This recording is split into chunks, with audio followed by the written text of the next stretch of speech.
Hello, friends, readers of Jewish Pastor's Kid, anybody who I just happen to know online who's seeing this video, strangers who I don't know online seeing this video. Hello, greetings. I'm excited. Today, Monday, October 16th, we are beginning our next asynchronous book study. On the Substack. We are going to read this book together, When Christians Were Jews, the First Generation, by Paula Fredriksen. Paula Fredriksen is one of my personal favorite scholars writing accessible public-facing material around the history of Christianity, the historical Jesus, how proto-Christianity emerges from the kind of Second Temple period Judaism that is its backdrop, or maybe was its backdrop. We are going to engage in this for the next 6 weeks. Do you have 6 weeks? Then join us on this asynchronous book study.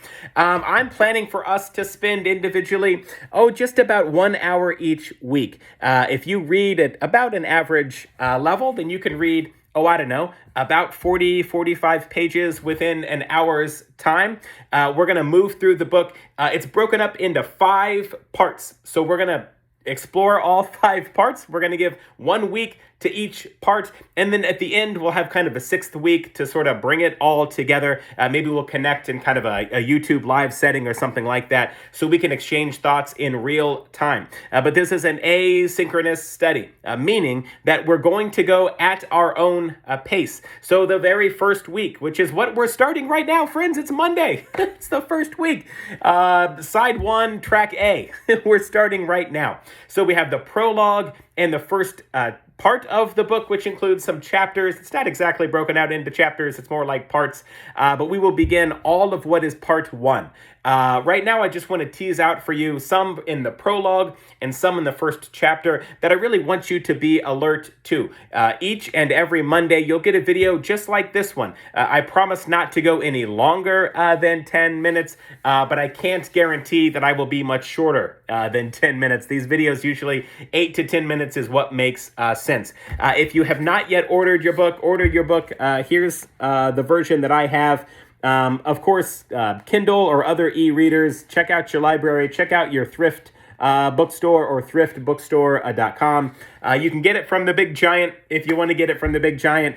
It'll get it to you very quickly if you want to do that. But you may even consider checking out the library or a local independent bookstore like indiereads.org. Okay, so get your book. Do you have your book? Get your book. If you don't yet have your book, you can still participate. In fact, just a little hint, if you never, ever, ever get your book, I think you will still find value in participating over the next 6 weeks. So every single Monday, you'll get a video like this that I promise will not be any longer than 10 minutes. I'll talk about some of the main themes that we ought to be alert to as we read for that week. That'll come on Monday. On Wednesday, and this is all facilitated by Substack. So you'll get these emails directly into your inbox if you are a subscriber.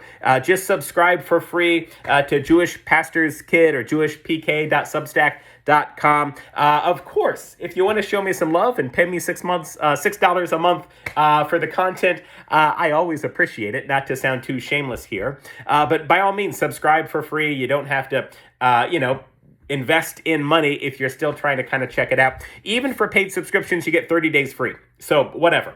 That'll be my last plug. But you have to sign up for the Substack to get the notices in to your inbox. It's really nice because it does show up right in your inbox. You can engage with the material directly from your inbox. So every Monday, you'll get the post with this video embedded. Also, these are going on YouTube. So I'm sharing the YouTube link embedded in the Substack post each Monday. Alternatively, or in addition to, you may also subscribe to my YouTube. When you follow, click the little button to go and see this video, subscribe to my YouTube. And then, if you don't want to read any of the content in your inbox, you'll be notified each time a video is posted. And I'll be posting these videos each Monday. That's some of the logistics. Every Wednesday in the chat, which is a Substack-enabled functionality, you can access that on the web. Or using the smartphone app on your phone. But in the chat for subscribers, I will put in a prompt every single Wednesday related to our reading of that week. For this week, it's the first part of the book. So there'll be a Wednesday prompt for us to discuss. So by all means, comment with each other, reply to each other, do it on the web, do it from the smartphone app, whatever is convenient for you. So Monday's the video, Wednesday is the chat prompt. On Friday, I'll just share a very short post about what some of the insights were through our discussion. So if you are participating, if you are commenting on individual posts or in the chat that is enabled, then I'm going to pull out some of those insights, share them in a very brief summary on Friday. We take the weekend, and the next Monday you get another video. So because we are reading part 1, again, I'm asking for about an hour a week of your time for the next 6 weeks. So I think that's reasonable. In the prologue, where you will start, if you've not already read it, read the prologue. Some great information in there just about what Paula Fredriksen is thinking about as she approaches this project. Just in the prologue, the things that I want you to be able to answer after reading the prologue. Well, who was Josephus? What were the different Jewish sects that were around during Second Temple period? What did the early Jesus movement think? Did they think that they were in it for the long run or for a short-lived kind of organization that they were thinking some about? Those are some of the questions that I want you to think about. Also in the prologue, that's going to transition you into the first chapter. What was the relationship to Rome, and what was the broader context for Roman occupation in Israel, Palestine, in the first century, a little bit before the first century, a little bit after the first century. You'll get that at the end of the prologue, and then transitioning into chapter 1, you'll have some more detail.